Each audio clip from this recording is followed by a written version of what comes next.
Ujian suara. Subhanallah, alhamdulillah, wala ilaha illallah, Allahu akbar. Ujian suara.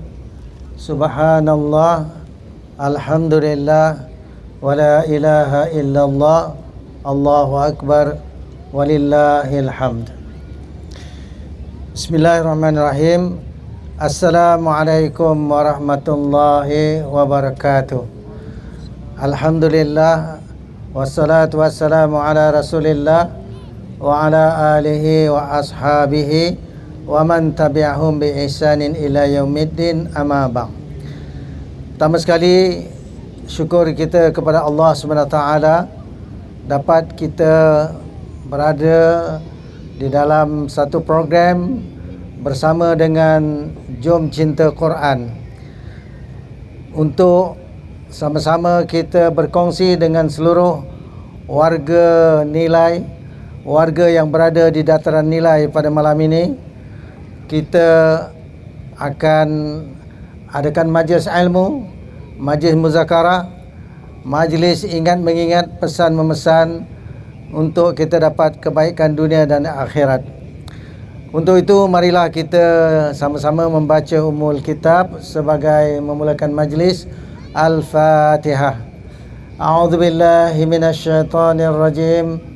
Bismillahirrahmanirrahim. Alhamdulillahi rabbil alamin. Ar-Rahmanir Rahim. Maliki yaumiddin. Iyyaka na'budu wa iyyaka nasta'in. Ihdinas siratal mustaqim. Siratal ladzina an'amta 'alaihim ghairil maghdubi alaihim waladdallin, amin.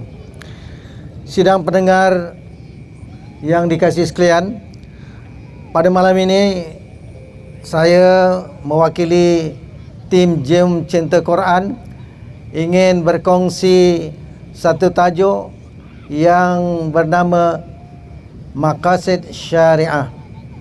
Apa itu Maqasid Syariah? Kalau bahasa kita, iaitu tujuan, maksud, untuk apa syariat, itu peraturan-peraturan Allah tetapkan untuk dilaksanakan dalam kehidupan manusia. Jadi itu dia katakan maqasid syariah. Baik, untuk kita nak faham apa isu dia, apa perkaranya, apa yang dikatakan maqasid syariah, apakah tujuan, apakah objektif syariah ni, iaitu peraturan-peraturan Allah Subhanahu Wa Taala yang perlu diterapkan, perlu dilaksanakan di dalam kehidupan manusia, apatah lagi kehidupan umat Islam, umat Nabi Muhammad sallallahu alaihi wasallam. Sebagai permulaan, sebagai mukadimah, ingin saya bacakan apa yang Allah sebut dalam Al-Quran. A'udzu billahi minasyaitonir rajim. Wa anihkum bainahum bima anzalallah. Sadaqallahul azim. Maksudnya, dan buat keputusanlah oleh kamu, dan putuskanlah oleh engkau, putuskanlah oleh kamu perkara-perkara yang di antara mereka ni, di antara urusan manusia ini, bima anzalallah, dengan apa yang Allah Ta'ala telah turunkan. Jadi Allah Ta'ala suruh Nabi Muhammad sallallahu alaihi wasallam dan suruh kita semua sebagai umat Nabi Muhammad sallallahu alaihi wasallam untuk memutuskan apa saja perkara, untuk membuat keputusan, untuk membuat ketetapan, untuk membuat tindakan-tindakan yang kita lalui dalam kehidupan ini, buat dengan mengikut apa yang Allah telah turunkan kepada kita. Jadi dalam agama Islam, dalam ajaran Islam, segala peraturan-peraturan sebenarnya datang daripada Allah Subhanahu Wa Taala. Dalam satu ayat yang lain Allah bagi tahu, syara'a lakum minad din telah ia syariatkan bagi kamu akan agama itu. Jadi agama Islam ini adalah agama yang Allah Ta'ala sendiri yang membuat hukum hakamnya. Dia yang menetapkan baik buruknya. Dia yang menetapkan salah ataupun betul, betul ataupun salahnya. Dia yang menentukan peraturan-peraturan dalam kehidupan kita. Jadi peraturan-peraturan dalam kehidupan kita ni sebagai orang Islam, kita perlu mengikut apa yang Allah Ta'ala telah tetapkan. Dalam satu ayat lain Allah Ta'ala mengingatkan kita, ya ayyuhalladzina amanu dkhulu fis-silmi kafah. Wahai orang-orang yang beriman, masuklah oleh kamu dalam Islam itu. Maknanya ikutlah oleh kamu akan ajaran Islam itu kafah, secara keseluruhan.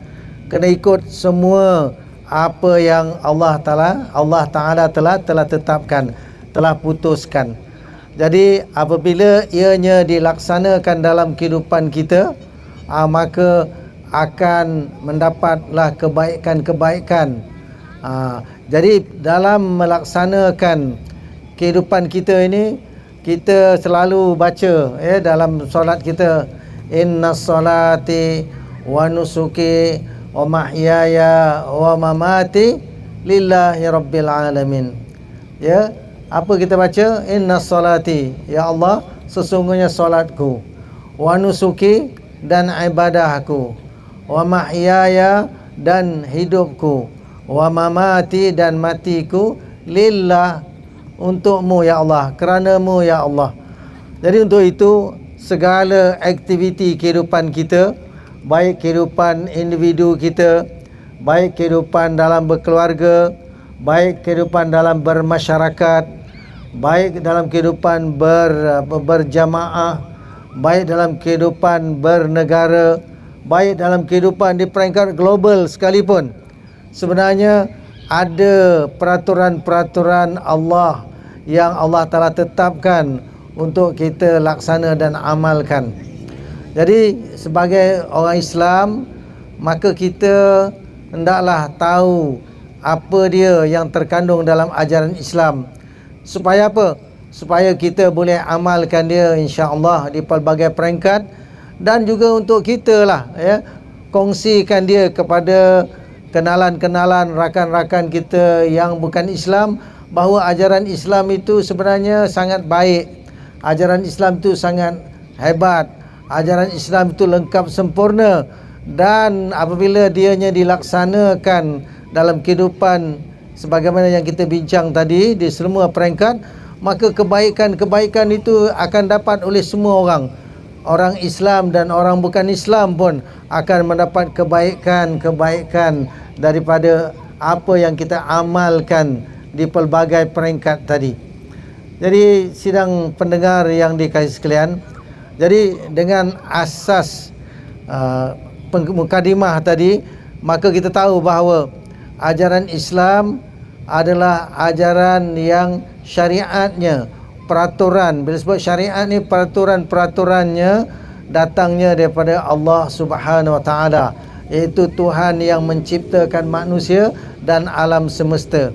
Jadi ajaran Islam ni bukan reka-rekaan Nabi Muhammad, tidak bukan Nabi Muhammad fikir-fikir kemudian dia cuba-cuba buat begini dan begitu, tidak. Sebenarnya apa yang Nabi Muhammad sampaikan sebenarnya adalah apa yang datang daripada Allah Subhanahu Wa Taala. Dalam satu ayat lain Allah beritahu Nabi Muhammad ini bila bercakap, wa ma yantiqu anil hawa in huwa illa wahyun yuha, dan tiadalah dia ni bercakap daripada hawa nafsunya, melainkan apa yang disampaikan ini adalah wahyu yang diwahyukan oleh Allah Subhanahu Wa Taala. Muslimin muslimat yang dikasihi sekalian, para pendengar sekalian, pada kesempatan ini sebagaimana yang saya sebutkan tadi, kita ingin kongsikan apa yang dikatakan maqasid syariah, iaitu apa yang dimaksudkan dengan maksud-maksud, tujuan-tujuan syariat Islam itu diturunkan oleh Allah Ta'ala untuk dilaksanakan, untuk diamalkan dalam kehidupan manusia. Baik, ada 5 perkara asas ya yang ingin saya nyatakan. Kerana apa 5? Kerana ada sebahagian ulama-ulama yang mengkaji dan dia membuat penilaian dan membuat rumusan. Maka maksud, tujuan atau bahasa moden kita objektif syariat Islam, peraturan-peraturan dalam Islam ini nak mencapai ada 5 perkara. Ada sebahagian ulama yang menambah lagi, dia kata bukan 5 perkara saja, ada tambah lagi 3 perkara lagi, 8 perkara.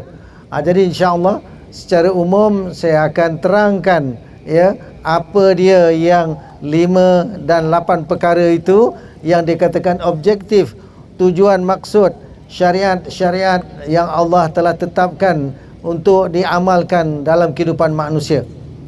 Baik, dan yang pertama tujuan, maksud, objektif syariat, peraturan-peraturan Islam ini adalah untuk menjaga agama. Kalau dipanggil dalam bahasa Arab hifzuddin, iaitu menjaga agama supaya agama Islam ini terpelihara. Jadi saya tidak akan ulas dulu, saya akan sebutkan dululah satu persatu ya apa objektif-objektif yang 5 dan juga yang 8 tadi yang saya kata ya. Jadi nombor 1 dia panggil hifzuddin, ya, terpelihara agama ni. Baik, itu yang pertama. Yang kedua dia panggil hifzun nafs, ataupun bahasa kita penjagaan akan diri manusia tadi. Jadi kalau diri manusia ni maknanya manusia kan dia ada jasad dia, dia ada tubuh badan dia, dia juga ada darah dia, dia ada kehormatan dia, dan manusia yang bernyawa baru dikatakan manusia. Kalau dah meninggal tu dia panggil jenazah dah. Jadi nyawa manusia kena dipelihara, kehormatan manusia kena dipelihara, darah manusia kena dipelihara ya. Jadi dalam diri manusia ni ada macam-macam. InsyaAllah nanti ada sesi ataupun kita akan bincangkan lebih mendalam apa dia maksudkan hifzun nafs tadi, terpeliharanya diri manusia tadi, terpelihara darah manusia, terpelihara nyawa manusia yang terkait dengan individu-individu. Baik, itu adalah perkara yang kedua, ataupun kita kata objektif, tujuan, maksud maqasid syariah yang kedua. Apa yang ketiga? Yang ketiga adalah terpelihara hifzul akal, terpelihara akal manusia. Jadi akal manusia ni terkait dengan akal fikiran. Apa yang maksudnya adalah akal fikiran manusia ni kena dipelihara supaya manusia ni berfikir dengan betul. Jangan manusia berfikir cara yang salah. Jadi manusia akal fikirannya kalau nak dijaga sudah pasti terkait dengan ilmu, terkait dengan kefahaman. Kerana apa? Dengan ilmu dan kefahaman yang betul, maka manusia akan buat keputusan yang betul dan tindakan yang betul. Baik, akal manusia bagaimana berfungsi dan apa yang perlu kita buat agar dia terpelihara, InsyaAllah nanti kita akan bincangkan dalam sesi yang lain ya, atau kita kata dalam slot yang berbeza. Baik, itu yang ketiga, dia panggil hifzul akal, terpelihara akan akal manusia. Yang keempat dia panggil hifzul nasl, ataupun dalam bahasa kita dia panggil terpelihara keturunan manusia. Jadi keturunan manusia, manusia kan dia berkembang biak, ada bapa, ada ibu. Jadi secara amnya kita tahu manusia dia ada kemuliaan dia, keturunan dia, keturunan baik-baik. Maka bagaimana keturunan itu dipelihara? Jangan orang dia bergaul bebas sehingga tak tahu siapa bapa dia. Daripada ibu orang kenal pasti kerana ibu melahirkan, tapi bapa ni daripada mana? Tidak boleh ada percampuran bebas sehingga berzina, sehingga kata bapa yang tak sah, ataupun kadang-kadang orang bergaul sampai tak tahu mana satu bapaknya kerana bergaul dengan banyak. Jadi keturunan manusia ni kena dipelihara, kena dijaga. Kerana dengan keturunan manusia ni terkait dengan juga kemuliaan dan juga kehormatan dia, jadi perbincangan yang lebih mendalam akan kita adakan dalam sesi yang berbeza. Baik, selepas itu yang tadi keempat, dan yang kelima dia panggil hifzul mal, ataupun terpelihara harta benda manusia. Harta benda, mal. Jadi dalam Islam, harta benda bukannya kita kata wang ringgit sahaja. Tak kiralah harta yang kecil atau harta yang besar, sama ada harta yang boleh bergerak atau tak boleh bergerak. Bila disebutkan harta ini, tidak boleh lari, ianya terkait dengan ekonomi. Bagaimana ekonomi dalam kehidupan, kerana kita tahu dalam ekonomi ada makroekonomi, ada mikroekonomi, kerana ia terkait dengan harta benda dan juga terkait dengan bagaimana tadawul amwal, kitaran harta di dalam kehidupan manusia. Baik, itu yang 5 asas dia. Kemudian ada sebahagian ulama, mereka menambah lagi 3 perkara yang dia kata ini juga termasuk dalam objektif, tujuan, maksud syariat itu diturunkan oleh Allah Subhanahu Wa Taala. Baik, perkara yang keenam disebut sebagai terpeliharanya keamanan. Hifzul amn, mana terpelihara keamanan. Keamanan dalam kehidupan sangat penting. Kita hendak aman sentosa. Bila kita kata aman, maknanya kita tidak ditimpa kemudaratan, tidak ditimpa akan masalah, tidak tergugat, kita tidak terancam keselamatan diri kita, tidak terancam keselamatan harta kita, tidak terancam keselamatan keluarga kita, tidak terancam keselamatan masyarakat kita. Jadi keamanan sangat penting. Dan kita dalam Islam, kita tahu bahawa keamanan ini menjadi tanggungjawab semua, baik individu, baik masyarakat, apatah lagi kita kata negara. Negara kena menentukan keamanan supaya orang boleh aman untuk hidup, orang boleh aman untuk beribadah, orang boleh beraman untuk beraktiviti dalam kehidupan. Tak mau kita huru-hara, tidak mau kita keadaan diancam keselamatan dan diganggu kita punya maruah dan juga kehormatan. Baik, itu perkara yang keenam. Seterusnya ada yang mengkhususkan, dia panggil terpelihara akan kehormatan ataupun kemuliaan.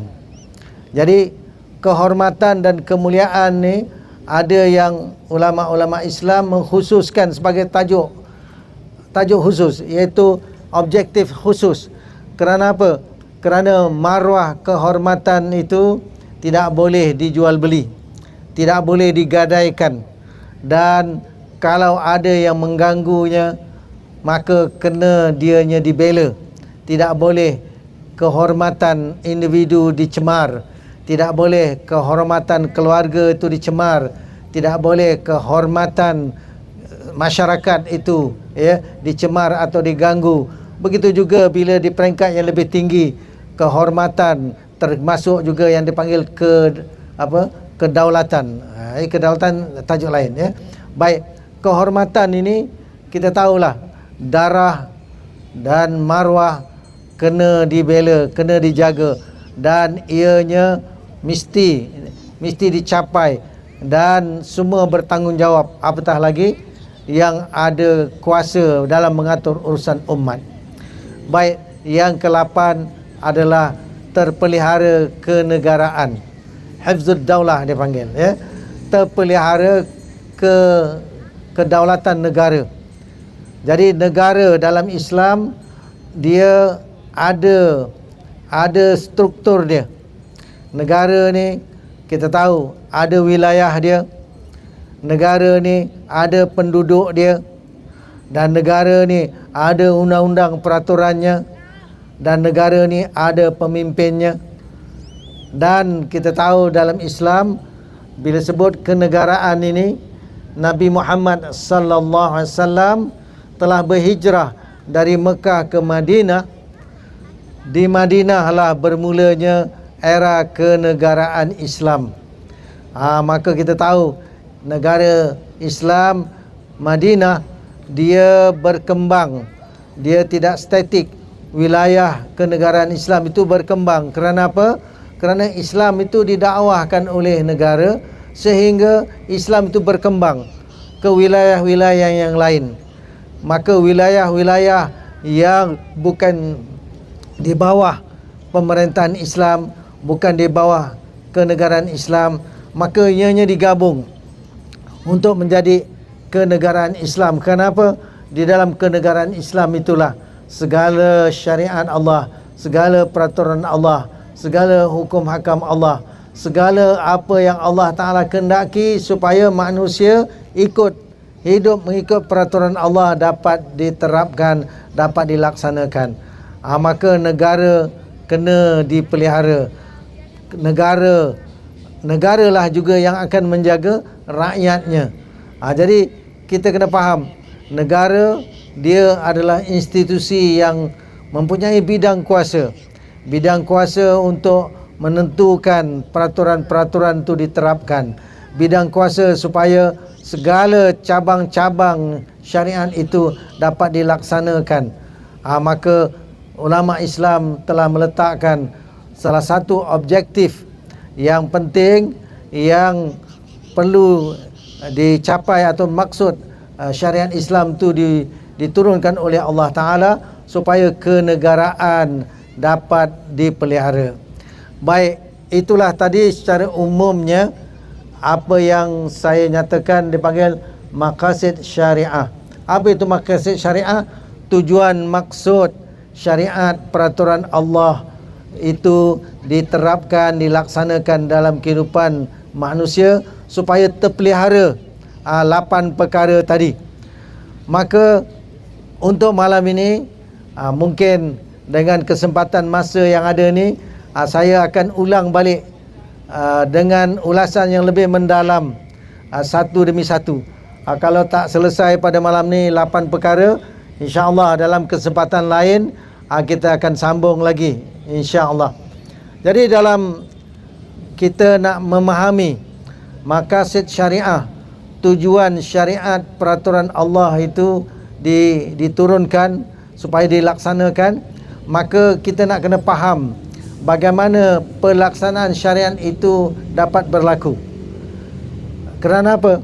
Kerana kalau tidak ada elemen asas ni, maka penerapan syariat Islam, peraturan Islam tak dapat nak dilaksanakan dengan betul dan dengan sempurna. Baik, untuk membolehkan syariat Islam itu diterapkan, dilaksanakan dalam kehidupan kita, pertama kena ada individu-individu yang bertakwa.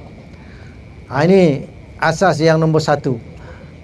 Orang perseorangan, individu ni maknanya kena ada orangnya. Sebab agama Islam, agama Allah ni sebenarnya adalah untuk mengatur kehidupan manusia. Manusia Allah Ta'ala ciptakan untuk apa? Dalam Al-Quran Allah beritahu, a'udzubillahi minasyaitonirrajim, wa ma khalaqtul jinna wal ins illa liya'budun. Allah beritahu, tiadalah aku ciptakan jin dan manusia itu illa liya'buduni, melainkan supaya mereka beribadah, mengabdi diri padaku.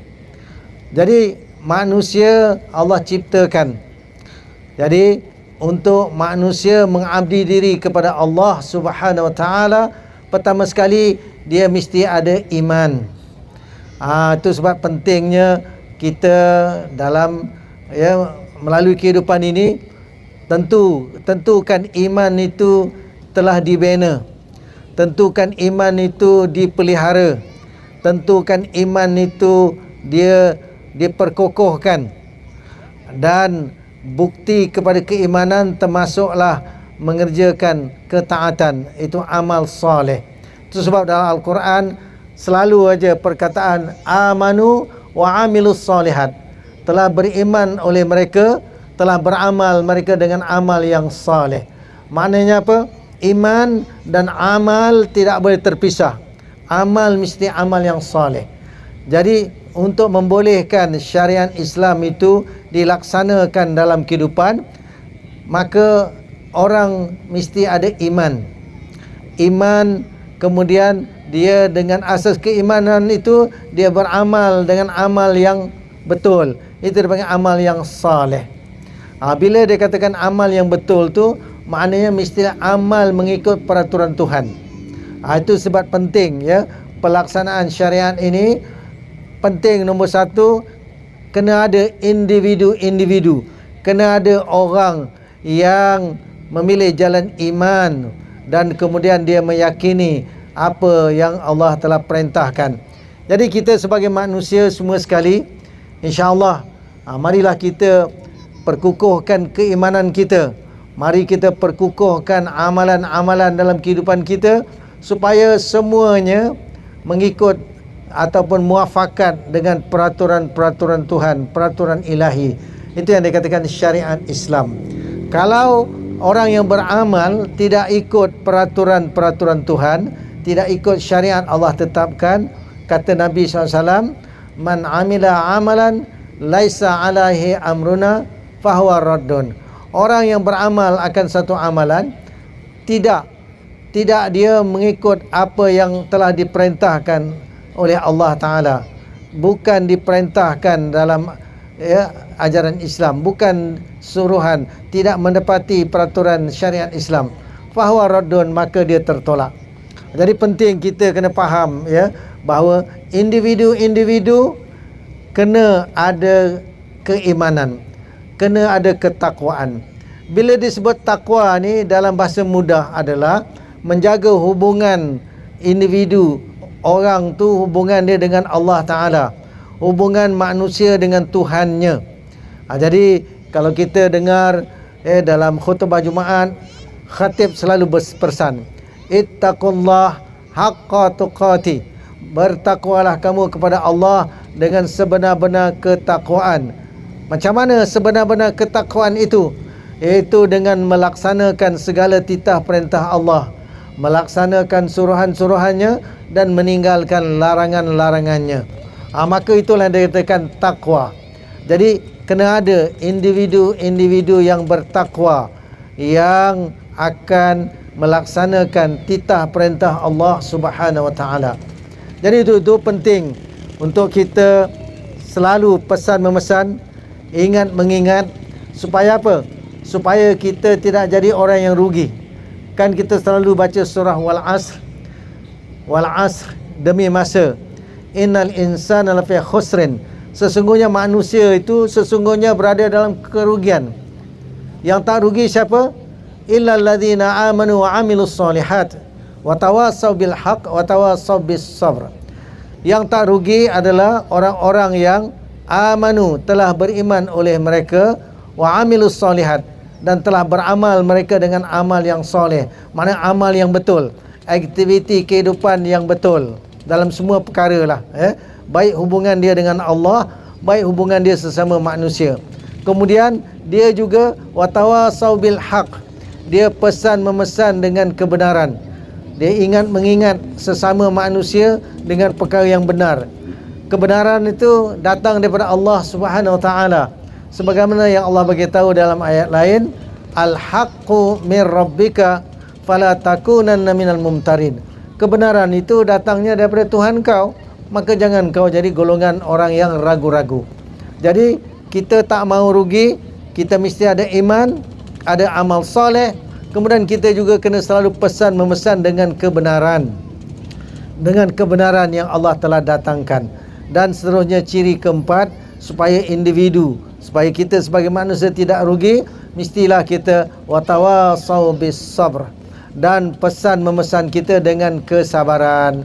Kita pesan-mesan mana kita mengingat sesama kita supaya sabarlah dalam mengerjakan ketaatan, sabarlah dalam beribadah, sabarlah kita menghadapi ujian cabaran, sabarlah kita kalau menghadapi penentangan daripada orang-orang yang mungkin tak setuju dan memusuhi apa kebaikan yang kita ajak dan kita amalkan. Jadi ini manusia, kita makhluk yang diuji. Maka kita mestilah mempunyai keimanan, ketakwaan, dan kita mesti ada amal-amal yang mengikut peraturan Tuhan. Jadi mestilah individu yang mau melaksanakan apa yang Allah telah perintah dan syariatkan. Jadi itu asas yang pertama. Kerana apa? Kerana individu adalah orang yang mengamalkan apa yang Allah perintahkan. Kerana peraturan dan syariat Allah ni bukan ditujukan kepada pokok. Tidak, bukan ditujukan kepada binatang, tidak.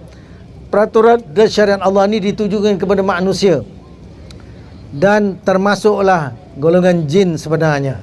Golongan jin sebenarnya mereka juga Allah ciptakan untuk beribadah kepada Allah Subhanahu Wa Taala. Jadi kalau pada malam ni ada saudara-saudara jin kita yang berkeliaran di dataran ni, dengar samalah. Nanti boleh sampaikan kepada saudara-saudara jin yang lain yang mungkin tak tahu, sampaikan. Kalau ada yang dah jin Islam, sama-sama mendengar apa yang kita telah kongsikan ini, apa yang sedang dikongsikan ini. Jadi ajaran Islam ni bukan untuk manusia saja, bahkan untuk jin-jin juga. Itu sebab dalam Islam Allah ingatkan dalam Quran bahawa wa ma khalaqtul jinna wal ins illa liya'budun. Allah kata tidak aku ciptakan jin dan manusia melainkan supaya mereka mengabdi diri padaku. Baik, itu tadi asas pertama supaya syariat itu dapat dilaksanakan, dapat diterapkan dalam kehidupan. Nombor satu, kena ada individu-individu yang bertakwa. Perkara yang kedua, asas yang perlu ada adalah masyarakat. Masyarakat yang saling jaga-menjaga. Masyarakat yang saling tolong-menolong dalam melaksanakan ketaatan dan ketakwaan. Dalam Al-Quran ada ayat Allah beritahu, wa ta'awanu 'alal birri wat taqwa wa la ta'awanu 'alal itsmi wal 'udwan. Allah beritahu kita, dan bertolong-tolonganlah kamu, wa ta'awanu, saling bantu-membantulah kamu, 'alal birri wat taqwa, atas kebaikan dan ketakwaan. Wala ta'awanu 'alal itsmi wal 'udwan, janganlah kamu bertolong-tolongan atas dosa dan permusuhan. Jadi penting kita hidup tidak boleh memikirkan diri kita sendiri semata-mata, tapi kita kena hidup bermasyarakat, kita hidup berkomuniti, kita hidup dalam keadaan saling jaga-menjaga, bantu-membantu, supaya sama-sama berjaya, sama-sama kita mendapat keuntungan dunia dan di akhirat. Tak kiralah sebagai ahli keluarga ke, ataupun ahli masyarakat ke, ataupun ahli organisasi ke, ataupun ahli jamaahnya. Maka penting kita kena faham bahawa dalam kita nak melaksanakan syariat ini, maka kena ada masyarakat Islam, masyarakat bertakwa. Contohnya, kita nak melaksanakan solat jamaah. Maka di dalam satu masyarakat tu, di dalam satu qaryah tu ke, ia kena ada masjidnya. Sebab masjid tempat sujud. Itu sebab Nabi sallallahu alaihi wasallam ketika hijrah dari Mekah ke Madinah, di Madinah ya, antara yang Nabi buat mula-mula adalah mendirikan masjid. Ketika sampai di Quba, maka Nabi sallallahu alaihi wasallam dengan para sahabat mendirikan masjid Quba. Masjid yang pertama didirikan dalam Islam. Kerana apa? Di situlah tempat umat Islam menunaikan solat ya, waktu 5 waktu ya, sehari semalam dalam keadaan berjamaah. Jadi bila solat berjamaah, maka bukan seseorang, kena ada jemaah, ada imam dia, ada makmum dia. Ini contoh. Kita mana mungkin solat berjemaah seseorang. Kalau seseorang tu bukan berjemaah, tapi bila ada 2, 3, 4, 5, lagi ramai lagi bagus, maka itulah dia katakan hidup dalam berjamaah, hidup saling menjaga, bantu membantu. Supaya apa? Supaya ahli masyarakat kita selamat ya. Dan Nabi sallallahu alaihi wasallam pernah membuat satu permisalan. Jadi ada hadis yang menerangkan bagaimana kehidupan bermasyarakat di dalam Islam itu. Nabi kata ibarat orang dia berada dalam perahu ataupun dalam kapal lah, nak cakap. Kalau perahu ni kecil sangat ya, berada dalam feri, berada dalam kapal. Maka bila dalam kapal ni ada orang yang duduk belah atas, dek atas. Ada yang duduk belah bawah, dek belah bawah. Dan kalau kita tengok kapal lagi besar, maka ada 2-3 lapis mungkin ya, 2-3 floor.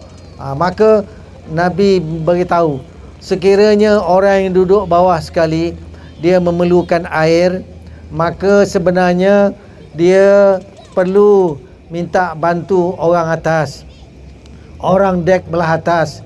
Bagi tahu kat orang atas, tolong beri kami air, ambilkan air daripada luar.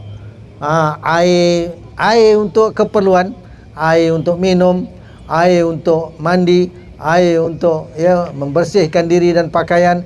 Jadi orang bawah dia kena bagi tahu orang atas supaya bantulah bagi kami air. Kalau orang bawah tu dia kata, buat apa kita menyusahkan orang atas? Dah tahu kita duduk belah bawah, kita tebuk ajalah perut kapal ni, perahu ni, ataupun kita kata feri tu. Kalaulah orang belah bawah tu dia fikir cara macam tu, kemudian orang atas pun kata apa, engkau punya pasal lah, kami tak nak bantu. Maka kalau dia tebuk perut kapal tu, bukan orang dekat dek bawah je tenggelam, orang atas pun ikut tenggelam sama. Satu kapal lapis tenggelam. Maka ini gambaran masyarakat Islam. Maknanya kalau orang bawah tu dia nak ambil air dengan dia tebuk perut kapal, tak boleh, kena ditegah. Sebab apa? Kalau dibiarkan buat perkara yang salah, maka seluruh kapal akan binasa. Jadi bila orang bawah memerlukan air, dia kena menyusahkan orang atas, kena ganggu orang atas, kena bagi tahu kat orang atas, tolong ambilkan air bagi kami. Jadi kamu bantu kami, kami pun akan bantu kamu sama, iaitu kita jaga keselamatan kapal kita. Kalau kamu tak nak tolong kami dan kami tebuk, bukan kami je yang tenggelam, kamu pun akan tenggelam. Begitulah gambaran yang Rasulullah SAW buat bagaimana kehidupan bermasyarakat, iaitu saling jaga-menjaga. Dan perkara ini sangat penting. Kerana apa? Kerana Allah Ta'ala sebut dalam Al-Quran, dengan kita buat amar ma'ruf nahi mungkar, maka dengan cara begitulah kita menjadi umat yang terbaik. Dalam satu ayat Allah Ta'ala bagi tahu, kuntum khaira ummatin ukhrijat linnas ta'muruna bil ma'ruf wa tanhauna 'anil munkar wa tu'minuna billah. Allah bagi tahu, telah adalah kamu ni sebaik-baik umat yang dikeluarkan bagi manusia. Jadi umat Nabi Muhammad sallallahu alaihi wasallam adalah umat yang terbaik, kelompok yang terbaik yang Allah keluarkan bagi manusia.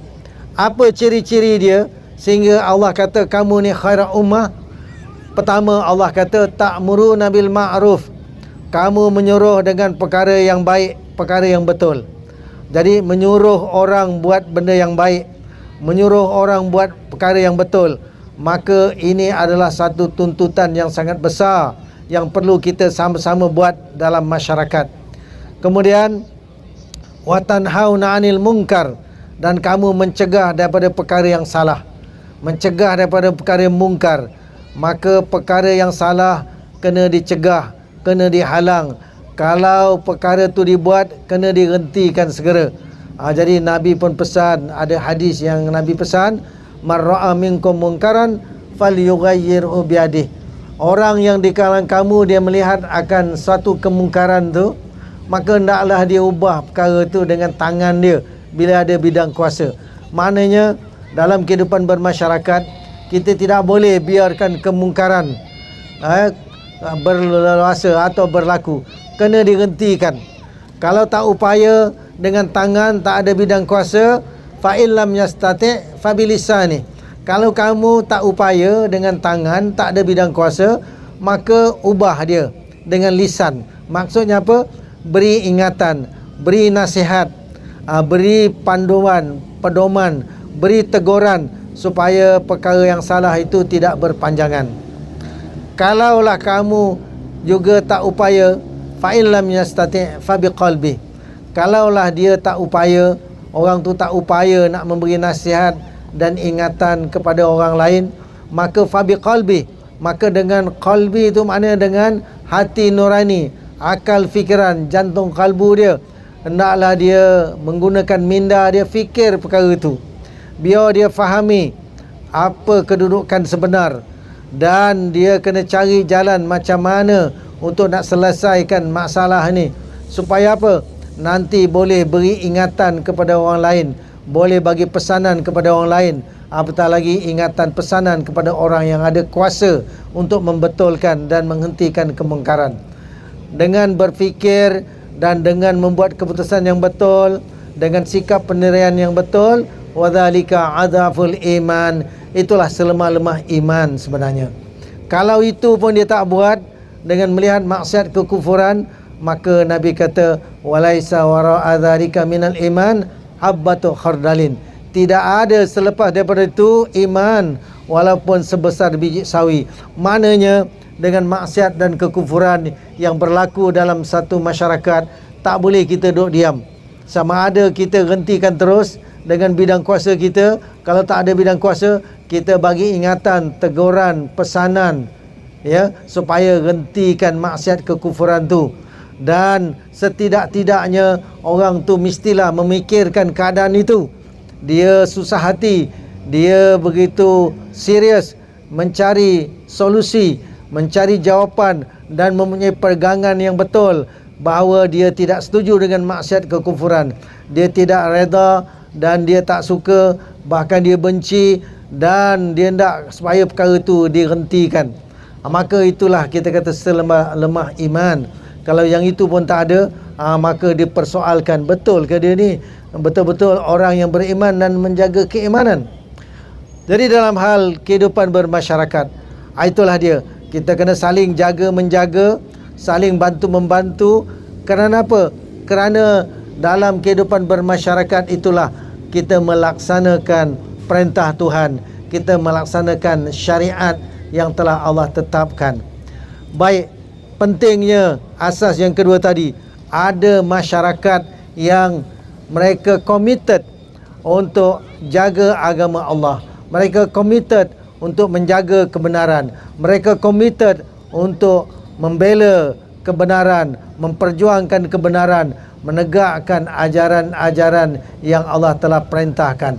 Itu pentingnya kita kata hidup bermasyarakat, hidup berkomuniti. Sampai Nabi pesan apa? Talzamu jama'atal muslimin wa imamahum. Hendaklah kamu sentiasa melazimi berada dengan jamaah kaum muslimin dan imam, pemimpin-pemimpin mereka. Jadi kita hidup tidak boleh hidup secara individu saja. Maka kita kena hidup dalam masyarakat Islam, kita kena hidup dalam komuniti Islam, dan apa yang dalam bidang kuasa dalam satu masyarakat, dalam satu komuniti, maka perkara itu hendaklah diterap, dilaksanakan. Contohnya kita tahulah ada perkara-perkara yang dipanggil fardu kifayah. Jadi dalam masyarakat kita, kaum muslimin, kalau sebut contoh fardu kifayah apa? Menguruskan jenazah. Betul lah tu.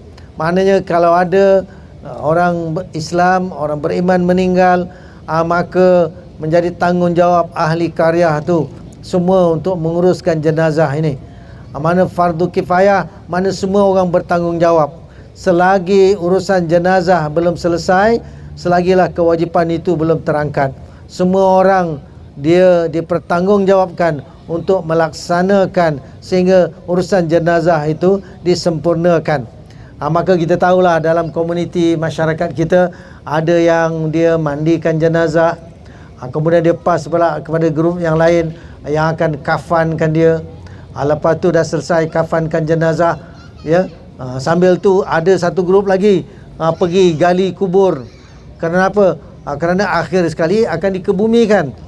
Jadi yang mengkafankan dia, selesai dah mengkafankan dia, jenazah itu kena disolatkan. Tak kira solat tu di rumah ke, solat tu di surau ke, solat tu di masjid ke, maka sama-sama. Kalaupun tak semua, kena ada segolongan yang melaksanakan amanah ni, tanggungjawab ini. Lepas tu barulah kita bawa dia, unsung dia bawa ke kubur untuk dikebumikan. Jadi bukan masa tu baru nak korek. Jadi dah ada orang yang korek kubur lebih awal.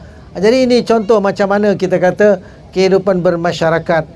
Jadi kita bukan dalam pengurusan jenazah saja, ada banyak lain. Contohnya lah, kita tahu dalam komuniti kita ada anak yatim piatu, maka begitu juga ada fakir miskin, maka kita dapat bantu, kita bantu. Tak boleh kita biarkan, ya, kerana orang yang tak peduli kepada anak-anak yatim dan juga orang miskin sebenarnya dicela oleh Allah Ta'ala, ya. Dalam Al-Quran ada Allah tanya, ara'aital ladzi yukadzibu biddin, apakah engkau melihat kelompok orang yang mendustakan agama? Fadzalikal ladzi yad'ul yatim, yang demikian tu orang yang dia tak peduli, dia mengabaikan anak-anak yatim. Wala yahuddu ala ta'amil miskin, dan dia tidak menggalakkan untuk bagi makan kepada orang miskin. Jadi kalau mengabaikan tanggungjawab dalam masyarakat, mengabaikan anak-anak yatim, mengabaikan orang-orang miskin, sebenarnya itu adalah orang yang mendustakan agama. Maknanya orang yang tak jaga agama. Orang yang menjaga agama, maka dia tak akan biarkan anak-anak yatim dengan orang-orang miskin terlantar sampai tak makan ataupun kelaparan ataupun ditimpa musibah, dan dia tak boleh biarkan, tapi dia akan bantu. Baik, itulah kita kata bagaimana pentingnya ada masyarakat, komuniti orang Islam, masyarakat umat Islam yang menjaga syariat peraturan. Baik, yang ketiga, supaya pelaksanaan syariat itu dapat dilaksanakan adalah adanya negara. Adanya negara yang menerapkan syariat Islam. Itu pentingnya kita faham. Rasulullah sallallahu alaihi wasallam hijrah dari Mekah ke Madinah supaya apa? Di Madinah, di sana dah ada orang Aus dan Khazraj yang masuk Islam, yang ada komuniti umat Islam di Yathrib. Mereka minta, mereka bersedia supaya Rasul itu hijrah ke tempat mereka, supaya Rasul menjadi ketua pemimpin bagi mereka, pemimpin bagi dunia umat Islam, pemimpin bagi negara Islam. Maka Rasul SAW dengan bidang kuasa sebagai pemerintah, sebagai ketua negara, maka dia menerapkan syariat Islam. Dia menerapkan hukum hakam yang Allah telah tetapkan. Jadi kalau tidak ada kenegaraan, contohnya masa di Mekah, Rasul SAW dia bukan ketua negara, dia hanya sebagai ketua jamaah Islam, kutlah atau kelompok umat Islam yang masih kecil, yang ditindas dan selalu diganggu oleh musuh-musuh Islam. Namun apabila baginda telah hijrah ke Madinah, maka di Madinah bermula kenegaraan Islam, maka di sana dapat diterapkan syariat Islam. Bahkan aman pun, amanul bilad bi amanil Islam, ya, amannya negara itu dengan aman Islam. Kemudian ada ketenteraan Islam, kemudian dakwah oleh negara, dan di sana sebagai negara maka Rasul boleh berupaya menerapkan ekonomi Islam, boleh menerapkan perundangan Islam, boleh menerapkan mahkamah Islam, boleh menerapkan, ya, sistem pendidikan Islam, boleh menerapkan, ya, pemerintahan Islam, dan sebagai negara pula melaksanakan dakwah. Jadi itu yang kita kata kenegaraan itu penting supaya penerapan syariat itu dapat dilaksanakan. Jadi secara menyeluruh yang saya kata tadi, untuk membolehkan syariat Islam itu diterapkan, maka ada 3 komponen utama tadi. Kena ada 3 perkara asas tadi. Apa dia? Individu yang bertakwa. Kedua, iaitu masyarakat yang juga bertakwa, masyarakat yang saling jaga-menjaga supaya agama Islam itu, syariat Islam itu diterapkan, diamalkan dalam bidang kuasa mereka. Dan yang ketiga adalah kenegaraan. Negara Islam yang mana bila ada negara, maka negara ada bidang kuasa untuk menerapkan segala peraturan. Dan kalau ada pelanggaran terhadap peraturan ilahi, maka negara lah yang ambil tindakan pembetulan. Ada mahkamahnya, ada pendakwaannya, ada perbicaraannya, dan dijatuhkan hukumannya. Kerana itu adalah dalam bidang kuasa negara. Jadi untuk kita nak faham bahawa maqasid syariat itu, tujuan syariat itu akan dapat dicapai apabila ianya dapat diterapkan, dilaksanakan oleh 3 kelompok tadi: individu, masyarakat dan juga negara. Baik, seterusnya akan saya bincangkan apa maqasid syariat yang pertama tadi, bagaimana ianya boleh dicapai. Apa dia yang pertama tadi? Hifzuddin, terpeliharanya agama ini. Jadi agama yang dimaksudkan adalah agama Islam, ya, kerana Allah bagi tahu dalam Al-Quran, innad dina 'indallahil Islam, sesungguhnya ad-din di sisi Allah adalah Islam. Jadi yang nak dipelihara, nak dijaga adalah agama Islam. Supaya agama Islam ini, Allah kata apa dalam satu ayat lain? Aqimuddin wala tatafarraqu fi. Dirikanlah oleh kamu akan agama itu. Kalau bahasa lain, laksanakanlah oleh kamu akan agama ini. Amalkan oleh kamu akan agama ini. Jadi bila kita kata agama itu dilaksanakan, agama itu ditegakkan, maka ianya memerlukan elemen-elemen yang kita bincang tadi.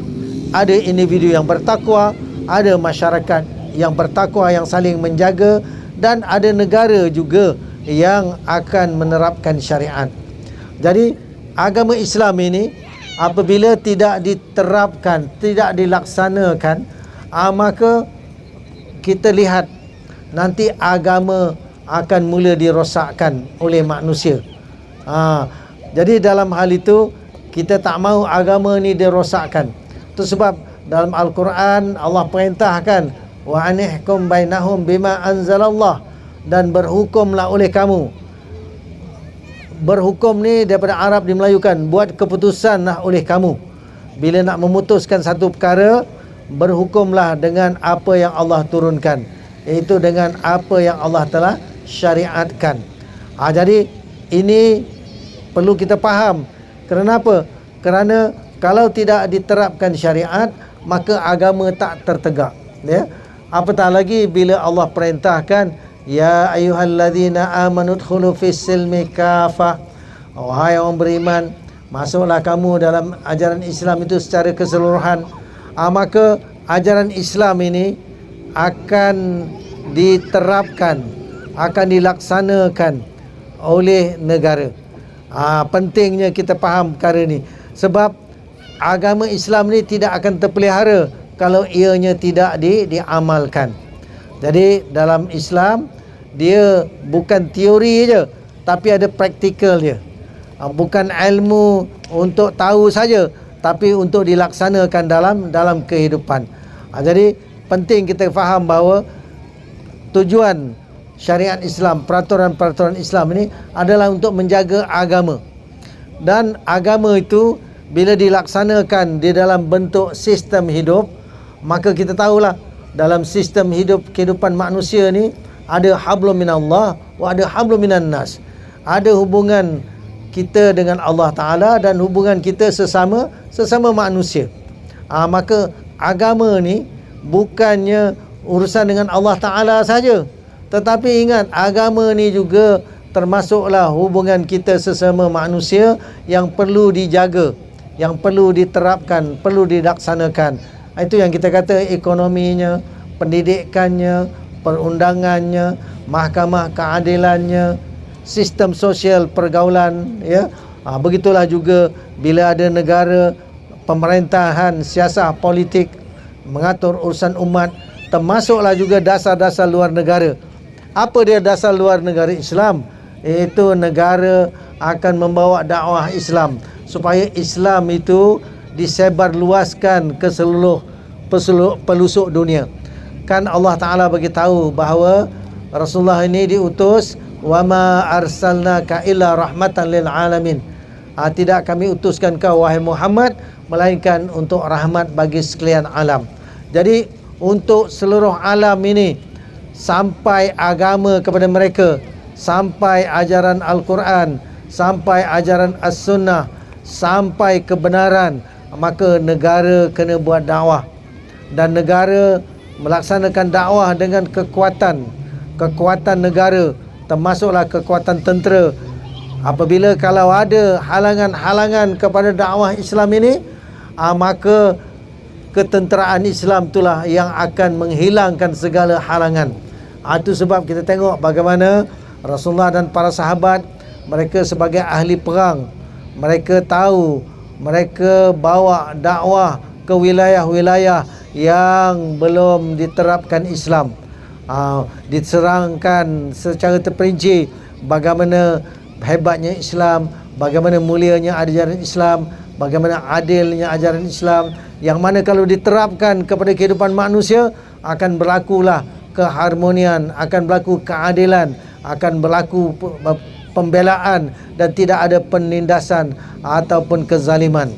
Maka untuk itulah kita lihat sebenarnya bila dakwah ini dibuat, manusia berbondong-bondong masuk ajaran Islam, masuk agama Islam, ya. Itu sebab Allah bagi tahu, idza jaa nasrullah wal fath wa ra'aitan nasa yadkhuluna fi dinillah afwaja. Apabila telah sampailah, ya, pertolongan Allah dan bantuan kemenangan dari Allah Ta'ala, engkau lihat manusia itu masuk agama Allah berbondong-bondong. Mereka masuk dengan ramai-ramai. Kerana apa? Kerana mereka tahu inilah yang terbaik untuk kehidupan manusia. Mereka tinggalkan jahiliah, tinggalkan kekufuran, tinggalkan belenggu-belenggu kehidupan yang ada dalam hidup bukan Islam, ya. Jadi pentingnya kita faham bahawa penerapan Islam itu di dalam negara dan kemudian ajaran Islam itu didakwahkan keluar wilayah-wilayah yang lain, dan segala halangan-halangan maka akan dihilangkan dengan kekuatan.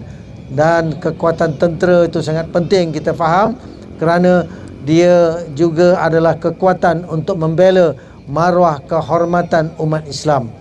Jadi hari ini apabila kita lihat, ya, kenegaraan Islam itu telah runtuh, maka apa yang kita harapkan hifzuddin itu tidak tercapai sepenuhnya.